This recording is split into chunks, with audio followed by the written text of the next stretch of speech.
ஒரு மூதாட்டி ஒரு இறைச்சி கடைக்கு வந்தாங்க. அவங்க வந்த நேரம் கடைய மூடும் நேரம். கோழி இருக்குதான்னு கேட்டாங்க. கடைக்காரரு ஃப்ரிட்ஜ திறந்து பார்த்தாரு. ஒரே ஒரு கோழி மட்டும் இருந்துச்சு. அதை எடுத்து தராசு மேல வச்சாரு. 1.5 கிலோ காட்டுச்சு.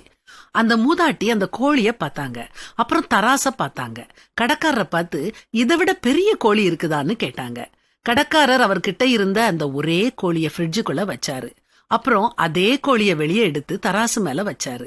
தராசுல மெதுவா தன்னுடைய பெருவிரலை வச்சு அழுத்தினாரு. இப்போ தராசு 2 கிலோ காமிச்சது. உடனே அந்த மூதாட்டி, ரொம்ப நல்லது, நான் 2 கோழியையும் எடுத்துக்கிறேன், 2 கோழியையும் தாங்கன்னு சொன்னாங்க. அந்த கடைக்காரருக்கு என்ன செய்யறதுன்னு தெரியல.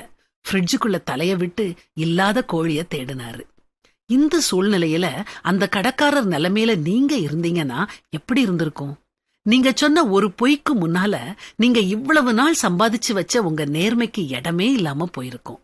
உங்க அறிவு முட்டாள்தனமா போயிருக்கும்.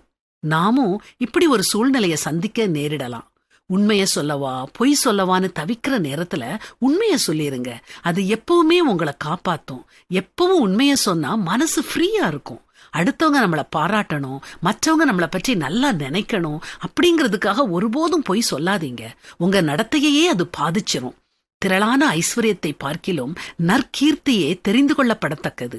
பொன் வெள்ளியை பார்க்கிலும் தயையே நலம் அப்படின்னு வேதத்துல வாசிக்கிறோம். நற்கீர்த்தினா நல்ல பெயர்னு அர்த்தம். நல்ல பெயர் ரொம்ப முக்கியம். உண்மையான கடவுளை வழிபடுற நாம பொய் சொன்னா அது நமக்கு மட்டும் கெட்ட பெயர் இல்ல, நம்ம கடவுளையே அவதூறு பண்றது மாதிரி ஆயிரும். அதனால எந்த காரணத்துக்காகவும் பொய் சொல்லாம நேர்மையானவங்களா இருப்போம்.